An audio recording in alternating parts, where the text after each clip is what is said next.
La liberté d'expression est garantie, mais pour dire quoi? Aujourd'hui, on parle de la journée internationale de la lutte contre les discours de la haine. Et à ce sujet, nous sommes avec le porte-parole d'une ASBL qui sensibilise autour de cette question. Il s'agit de M. Magloire Manessa. Bonjour et bienvenue. Merci beaucoup, monsieur. D'entrée déjà, est-ce qu'il fallait vraiment une journée internationale pour ça? Est-ce que, par conviction personnelle, chacun de son côté, par bon sens, ne devrait pas simplement bannir les discours contre la haine? Pourquoi une journée internationale carrément?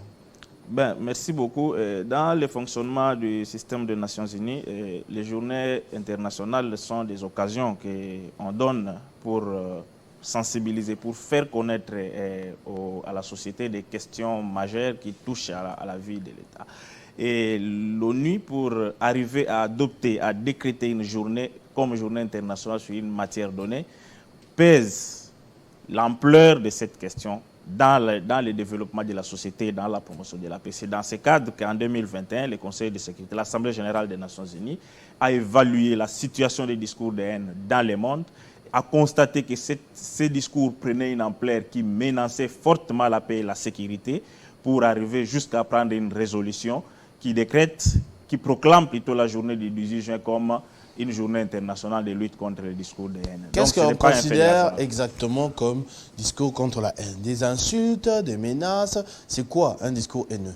Bon, dans la définition unanimement acceptée, un discours de haine, c'est tout type de propos. Ça peut être un écrit, ça peut être un comportement, ça peut être un geste, ça peut être une image qui est publiée, mais qui stigmatise l'autre, qui viole, qui touche à la sensibilité d'un individu ou d'un groupe d'individus avec un caractère discriminatoire ou péjoratif à cause des caractéristiques intrinsèques liées à son identité. Ça peut être la race, ça peut être la tribu, ça peut être sa religion, ça peut être sa couleur de peau. Et ces discours sont généralement véhiculés dans les réseaux sociaux, dans les médias, avec la prolifération des médias en ligne actuellement, mais également dans les discours directs des politiques ou dans les campagnes, dans les contextes. Pour parler de cela justement en réseaux sociaux, campagnes et tout, il y a une confusion, ou encore je dirais un débat. Par exemple, aujourd'hui, je vous vois, vous êtes noir. Oui. Si je vous dis vous êtes noir, est-ce que c'est un discours haineux? Ou encore je dis vous êtes Moussoaili, vous êtes Moulouba, vous êtes Tétéla. Est-ce que ça doit être considéré comme une insulte ou encore, je dirais d'autre part, quand même, une restriction de la liberté d'expression? Parce que c'est ce que vous êtes, et je le dis. Bon, oui, parlant du discours de haine, de la dichotomie, la dualité entre le discours de haine et la liberté d'expression, il faut comprendre que la lutte contre les discours de haine ne restreint pas la liberté d'expression ou ne vient pas l'interdire. Mais il vient plutôt appeler, il vient plutôt décourager les bascules que les discours contiennent, que les propos contiennent envers l'autre ou envers un groupe d'individus, basculent vers la discrimination, que ça viole les droits fondamentaux liés à la personne. Et par là, je voulais parler de la situation des discours de haine en République démocratique du Congo. Aujourd'hui, nous constatons que ces discours constituent un sérieux problème sur les droits de l'homme dans notre pays. Dans tous les débats publics, on assiste au déferlement du tribalisme et de la haine tribale dans les discours politiques. Avec le contexte actuel de la guerre à l'Est, il y a des fractions entre les communautés qui sont nourries par des messages qui incitent à la haine. Et les politiques également suivent ces discours identitaires et incendiaires pour diviser les communautés. Et quand ils passent, c'est la haine qui s'installe. Et aujourd'hui, nous avons beaucoup de problèmes dans le pays, à l'est du pays, entre les communautés, les Bembe, les Fuliru et les Tutsi, les Banyamulenge. Ils ne peuvent plus vivre ensemble. Dans la grande province du Katanga, l'année passée, même encore, il y a encore des séquelles jusqu'à aujourd'hui. Il n'y a pas de paix entre les communautés kassaïennes et les communautés katangaises. Ici, aux portes de Kinshasa, ici au Maïndombe, les conflits Tekeyaka. Dans la grande province orientale, les Mbole et les Lengola s'entretuent en pleine ville de Kisangani. Ce sont des conséquences des discours de haine qui sont tenus à un certain niveau par les acteurs politiques ou encore par certains leaders d'opinion pour des intérêts qui leur sont propres, mais ces discours qui se métastasent dans la société, qui rencontrent des publics anonymes, se transforment à un venin qui incite à la division et les gens se vident des villages, ils brûlent des villages, ils se tuent aujourd'hui à cause des conséquences de l'ampleur de ces discours dans les pays. On assiste aujourd'hui à l'exclusion communautaire de certaines communautés, on assiste aujourd'hui à des incitations, des propos péjoratifs dans la société. Aujourd'hui, dans les jargons politiques du pays, on est à l'aise d'appeler un Louba taliban, de façon très péjorative. On est facilement à l'aise de parler de Pangistanais pour désigner une autre catégorie de populations proches de l'opposition. On est capable de se tenir devant un meeting politique, de tenir des propos xénophobes, dire à quelqu'un qu'il n'est pas de père et de mère congolais, qu'il n'a pas une épouse qui est congolaise d'origine. Et nous trouvons que ces propos sont des propos qui arrangent la société parce qu'on en tire un gain politique. Mais non, ce sont des propos qui divisent, qui sèment la violence et qui fragilisent la cohésion sociale dans les pays.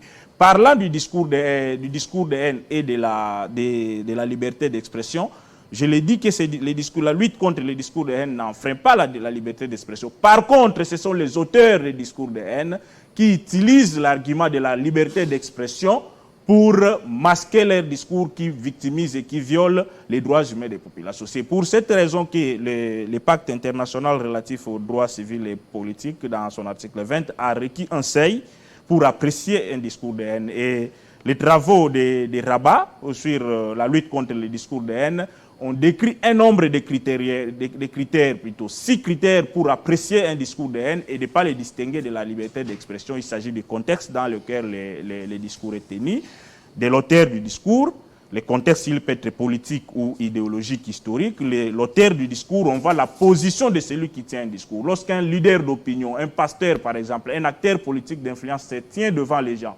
pour inciter à la violence, pour dire n'aimez pas les Louba parce qu'ils sont de telle catégorie, n'aimez pas tel parce que son faciès n'est pas un faciès bantou, n'aimez pas telle autre catégorie parce qu'ils ne sont pas tel ou tel autre. Ce discours a de l'ampleur.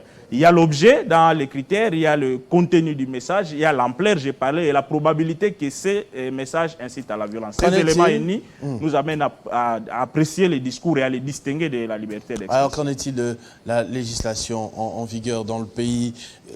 Quel risque court celui qui s'expose à un discours de la haine? Parlant de la législation congolaise en matière de lutte contre les discours de haine, c'est d'ailleurs l'un des objectifs pour lesquels nous sommes ici à l'occasion de cette journée, pour sensibiliser les autorités politiques, les autorités législatives du pays, afin d'adapter nos lois internes, non seulement à la complexité et à la gravité de la problématique de la situation du discours de haine dans les pays, mais également à l'adapter à l'évolution du droit international en matière de cette lutte. Il convient de dire par là que nous n'avons pas, actuellement on peut le dire, nous n'avons pas une loi spécifique qui combat les discours de haine. Parce que la dernière disposition législative, c'est une ordonnance loi prise en 1966, en juin 1966 par le maréchal Mobutu, qui condamnait le racisme et le tribalisme. C'est dans cette ordonnance loi qu'on trouve des dispositions spécifiques qui condamnent la haine. Mais de façon générale, actuellement, on se réfère au Code pénal général sur des infractions portées de diffamation, alors que la problématique des discours de haine, l'évolution que ces discours a pris avec des actes, des crimes haineux, patents, notamment les vindictes populaires, les incitations à la discrimination, les arrestations arbitraires, les condamnations de tout ce qu'il y a comme les violations des droits inhérents aux personnes en raison soit de leur faciès en République démocratique du Congo ou de leur tribu, appellent à une adaptation de nos lois aux réalités actuelles parce que ces ordonnances-là ont été prises dans un contexte dictatorial. Nous avons basculé vers la démocratie inaugurée par la Constitution du 18 février.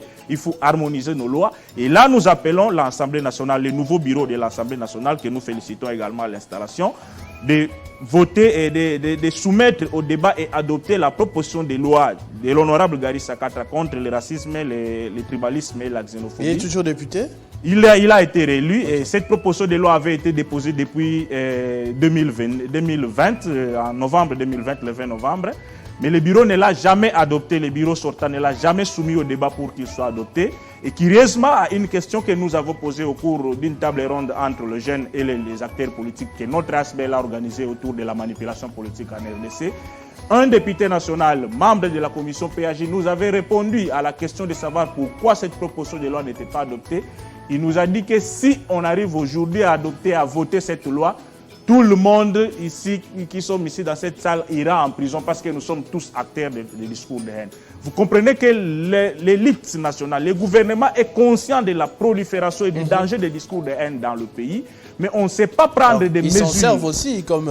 oui, et parce qu'ils sont les plus grands acteurs. Parce que quand ils vont dans des joutes politiques, quand ils sont dans leurs intérêts politiques, ce sont des discours de haine. Nous l'avons vécu pendant la campagne électorale, on continue encore à les vivre.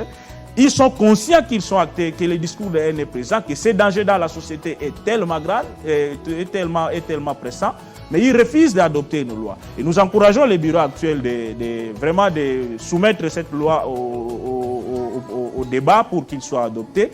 Nous appelons également le pouvoir judiciaire, son Excellence le ministre de la Justice, de veiller au cas des victimes des crimes menés. Il y a des prisonniers de haine, des prisonniers de faciès. Aujourd'hui, dans les prisons de Makala, dans les prisons de Ndolo, mais également dans certains cachots de la DEMIEP, de l'ANR, mais aussi dans la prison centrale de Bukavu et de Mouzens et à Goma. Il y a plus de 222 prisonniers de faciès, Tutsi, et particulièrement la minorité Banyamulenge. De faciès, c'est-à-dire on t'arrête parce que ton visage est le visage de Tutsi, les Nilotiques, qui sont des rwandophones. Ils sont arrêtés pour ça dans le contexte de la guerre qui est à l'Est, gardés, détenus arbitrairement dans des cachots et dans des prisons depuis plus de 2 ans sans jugement. Tout ce que nous pouvons demander, nous ne venons pas ici faire obstruction aux efforts que l'État, notre gouvernement est en train de mener pour que la paix revienne dans notre pays. Mais nous demandons au moins que soient respectés les droits à la présomption d'innocence. Ça signifie que ces personnes soient soit conduites devant leur juge naturel pour connaître des faits qui les sont reprochés, soit carrément libérées s'il n'y a pas d'éléments probants qui les inculpent. Parce qu'on ne peut pas détenir, la Constitution garantit les droits à la présomption d'innocence, mais également les délais pour détenir quelqu'un. Il faut vraiment qu'on arrête de violer ces droits, de détenir ces gens arbitrairement. Et ils n'ont même pas accès à leurs avocats. Souvent, ils n'ont pas accès à la nourriture. Merci. Ce sont des actes qu'il ne faut pas encourager. Merci, M. Gloire. Manessa, porte-parole de ACLDH. Avec vous, c'est une ASBL et avec vous, on a abordé cette question du discours de la haine à l'occasion de cette journée internationale classée par l'ONU. Hein, oui. Parce que c'est un sujet très très important. Merci beaucoup d'avoir partagé votre expérience avec nous ce matin. J'espère qu'on se retrouvera très prochainement. Merci. Avec le même plaisir. Merci beaucoup.